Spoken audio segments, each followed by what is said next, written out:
समाधि से पूर्व ही समाधि मंदिर का निर्माण। श्री बाबा मस्तनाथ जी के प्रिय शिष्य तोतानाथ जी ने एक दिन श्री बाबा जी से प्रार्थना की और कहने लगे कि गुरुदेव, आपने महाप्रयाण की तिथि तो निर्धारित कर ही ली है, अब आप कृपा करके वो स्थान भी निर्धारित कर दीजिए जहां आपके इस पावन शरीर को समाधि मग्न किया जा सके। श्री बाबा जी अपने तपह आसन से उठे और समीप ही पड़ी एक लकड़ी से अपने शुभकर कमलों से वहां एक रेखा अंकित कर दी, जहां पर सिद्ध योगी श्री चौरंगीनाथ जी की 8वीं सदी में स्थापित अटल ज्योति जल रही थी। श्री बाबा जी कहने लगे कि इस रेखा के अनुरूप ही उनके ब्रह्मलीन शरीर को समाधिस्थ करने के लिए समाधि मंदिर का निर्माण करके तैयार रखो। श्री तोतानाथ जी ने एक बहुत ही कुशल भवन निर्माता शिल्पी को बुलाया जो यवन कुल से संबंधित था। शिल्पी ने सिद्ध शिरोमणि के द्वारा चिन्हित रेखा के अनुसार ही समाधि मंदिर के निर्माण के लिए आधार स्थापना हेतु खुदाई शुरू कर दी। खुदाई करने पर वहां उसी परिधि के ठीक अनुसार ही बहुत प्राचीन समय की अत्यंत सुदृढ़ नींव भरी हुई मिली। भवन निर्माता शिल्पी ये चमत्कार देखकर आश्चर्यचकित खड़ा रह गया। ठीक उसी रेखा के अनुसार जहां पूज्यपाद द्वारा रेखा खींची गई थी, वहीं पर भरी हुई नींव मिलना कोई कम आश्चर्य की बात नहीं थी। वास्तव में ये एक बहुत बड़ा चमत्कार था। भवन निर्माता शिल्पी दौड़ा दौड़ा सिद्ध महात्मा जी के पास पहुंचा, कहने लगा, हे भगवान, हे करुणा निधान, आपकी महिमा अपरंपार है, परंतु हे गुरुदेव, आप मुझे ये बताइए कि ये सब कैसे संभव हुआ। यह नींव कब, किसने और किसके द्वारा निर्मित कराई।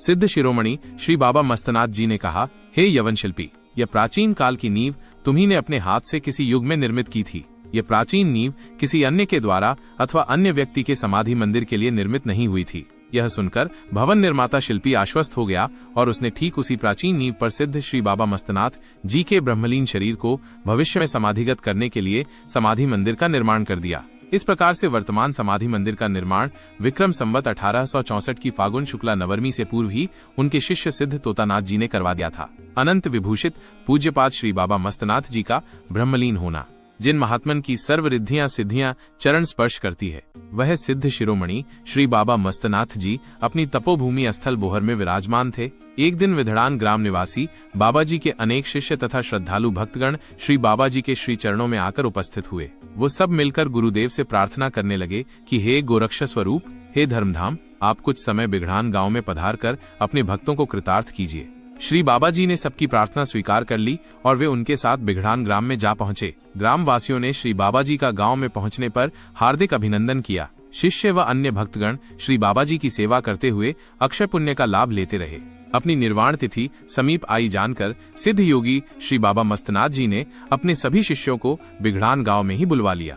शिष्य सकल गुरुनाथ बुलाए यथा उचित सबको समझाए, तुम सब राजी रहो समाना, हम अब गुप्त होत यही आना।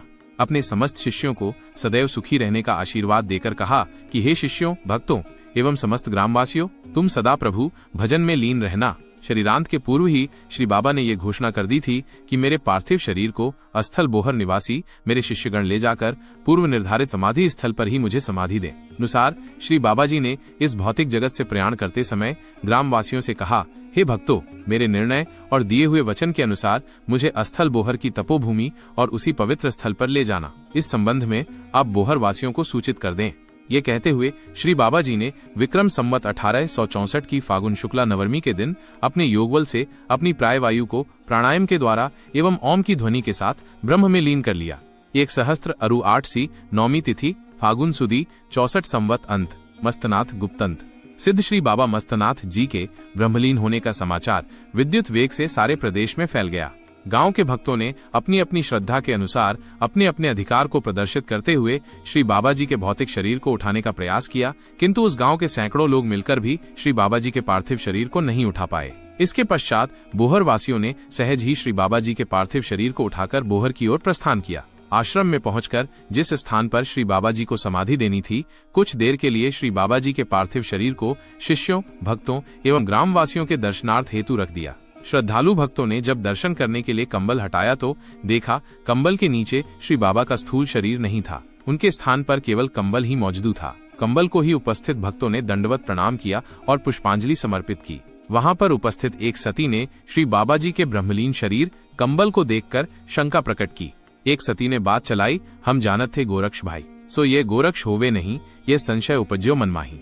उस सती स्त्री ने कहा कि मुझे तो ये लगता है कि ये गुरु गोरक्षनाथ जी के अवतार नहीं है, क्योंकि मैंने तो सुना है कि महायोगी गुरु गोरक्षनाथ जी तो कभी मर ही नहीं सकते, ये तो अजर अमर हैं। सती की बात सुनकर और उसकी शंका का निवारण करने के लिए आकाशवाणी के द्वारा श्री बाबा मस्तनाथ जी ने कहा, गोरक्ष योगी जियत है मरत न एको आन, तय निश्चय दृढ़ राखू मन, क्यों भूलत अज्ञान। यह बिल्कुल सत्य है कि महायोगी श्री गोरक्षनाथ जी ने कालदंड का छेदन कर दिया है और वे मृत्युंजयी हो गए हैं। इसमें अज्ञानियश संशय करने की कोई आवश्यकता नहीं है। इस प्रकार से समस्त भक्तजन असमंजस में पड़ गए और सोचने लगे कि सिद्ध शिरोमणि को समाधि दी जाए वा नहीं। शिष्यों तथा भक्तों की संदेह निवृत्ति के लिए पुनः आकाशवाणी हुई कि हे शिष्यों, समस्त शंकाओं का परित्याग करके सिद्ध योगी के शरीर कंबल को समाधिस्थ कर दिया जाए। आकाशवाणी के पश्चात सभी शिष्यों ने सब शंकाएं त्याग दी तथा गगनभेदी जय ध्वनि के साथ श्री सिद्ध योगी मस्तनाथ जी के ब्रहालीन शरीर को पृथ्वी माता को अर्पित कर दिया। नाथ नवाऊं माथ में स्वामी तुमको जान, कृपा करो मुझ अज्ञानी पर, करूं निछावर प्राण। मस्तनाथ गुरुदेव का ऐसा है प्रताप, उनके सुमिरन मात्र से छूट जाए त्रैताप। परम पवित्र अखंड ज्योति सिद्ध शिरोमणि श्री बाबा जी का संपूर्ण जीवन एक ज्योति बिंदु स्वरूप था। परम पूजनीय योगपुंज विघ्न विनाशक परब्रह्म स्वरूप श्री बाबा जी, जिनका नाम मात्र सुनने ही परमेश्वर में प्रगाढ़ भक्ति उत्पन्न हो जाती है, उनकी पावन स्मृति को उनके जीवन की अनुरूपता प्रदान करने के लिए उनकी समाधि पर शुद्ध घी की अखंड ज्योति प्रज्वलित कर दी गई। तब से आज तक आंधी तूफानों के अनेकों बार थपेड़े खाकर भी अखंड ज्योति अखंड रूप से जलती आ रही है। इस अखंड ज्योति के संबंध में लोगों की धारणा है कि ये अटल ज्योति मनोवांछित फल देने वाली है। अतः इसी श्रद्धा भक्ति से प्रेरित होकर प्रतिवर्ष मेले में एवं प्रतिदिन सहस्रों नर नारी इसके शुभ दर्शन करके अपने जीवन को धन्य समझते हैं तथा ज्योति के दर्शन करके अपनी यात्रा को पूर्ण समझते हैं।